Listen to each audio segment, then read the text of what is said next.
स्वागत है दोस्तों हमारे YouTube चैनल में कौटिल्य क्लासेस गोरियाकोठी।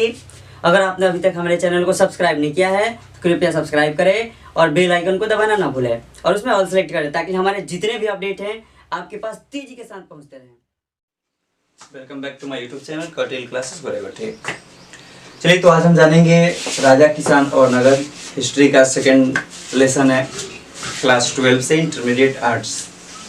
चलिए दोस्तों, तो अभी हम समझ रहे हैं राजा, किसान और नगर। तो दोस्तों सबसे पहले इसमें पॉइंट आप लोग को आएगा प्रिंसिप और प्रियदर्शी का। प्रिंसिप क्या होता है तो आप समझ लीजिए कि प्रिंसिप कोई शब्द नहीं है, यह एक नाम है, यह एक विद्वान का नाम है। ये एक बड़े ब्रिटिश अधिकारी जेम्स प्रिंसिप ने 1830 ईस्वी में पूरे भारत के अभिलेखों पर अपना एक प्रतिवेदन दिया। उन्होंने सबसे पहले ब्राह्मणी और खरोष्ठी लिपियों को पढ़ने का काम किया। ये श्रेय जेम्स प्रिंसिप को जाता है। तो दोस्तों 1830 ईस्वी में जेम्स प्रिंसिप ने जब अपना अभिलेखों के प्रति अध्ययन आरंभ किया, उस समय उन्हें बार बार एक शब्द मिला जो प्रियदर्शी उसमें लिखा हुआ था। तो उसकी अर्थ देने के वजह से इनके नाम के साथ प्रिंसिप और प्रियदर्शी जुड़ गया। चलिए इसके बाद अब हम समझ रहे हैं कि प्रियदर्शी होता क्या है। ये प्रियदर्शी एक सुंदर मुख वाले बड़े ही शक्तिशाली राजा के लिए प्रयोग किया गया था। आखिरकार वह राजा था कौन? तो ये आपको जानकर बहुत खुशी होगी कि वो हमारे ही देश के सबसे महान शासक अशोक थे, जिनको द ग्रेट अशोका कहा जाता है। उन्होंने प्रियदर्शी शब्द का प्रयोग उन राजा के लिए ही सुना। तो ध्यान दीजिएगा, इसके बाद में उन्होंने अपना प्रतिवेदन जब प्रस्तुत किया तो उसमें अशोक के विषय में पूरी जानकारी प्रस्तुत की गई। यानी राजा कैसे होते थे, प्रारंभिक ऐतिहासिक काल में राजाओं की स्थिति कैसी होती थी, राजा कैसे होते थे, उनका कार्य कैसा होता था, उनका सैनिक संचालन कैसा होता था, आर्थिक क्रियाएं कैसे की जाती थी, ये सभी चीज के विषय में आज हम लोग पढ़ेंगे। तो सबसे पहले जानिए कि 321 ईसा पूर्व में चंद्रगुप्त मौर्य ने मौर्य वंश की स्थापना की थी, जिसकी राजधानी पाटलिपुत्र यानी वर्तमान बिहार में था, जिसे पाटलिग्राम, फूलपुर, कुसुमपुर और वर्तमान समय में पटना के नाम से जाना जाता है।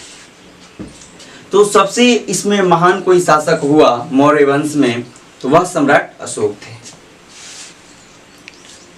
जहां कलिंग के महाराज ने अपनी बहुत बड़ी साम्राज्य खड़ी की थी, जिसे अशोक ने अपने सैनिकों के बल पे जीत लिया, क्योंकि उस समय मगध से बड़ी सैनिक किसी भी राजा के पास नहीं थी।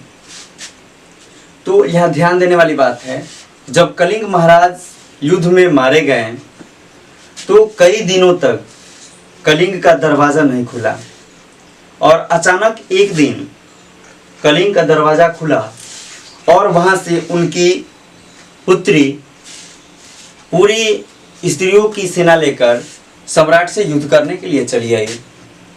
तो अशोक एक अच्छे शासक थे, वे स्त्रियों पर आक्रमण करना नहीं चाहते थे, इसलिए उन्होंने शस्त्र को ही त्याग दिया और वे बौद्ध धर्म को अपनाकर धार्मिक भावनाओं में प्रविष्ट हो गए।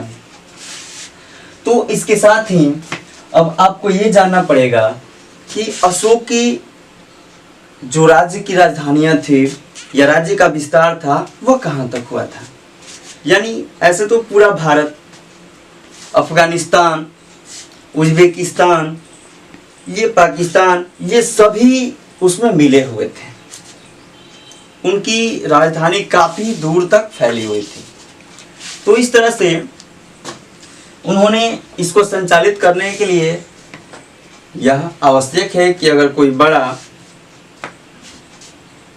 राष्ट्र हो या बड़ा राज्य हो उसे संचालित एक व्यक्ति के द्वारा नहीं किया जा सकता है।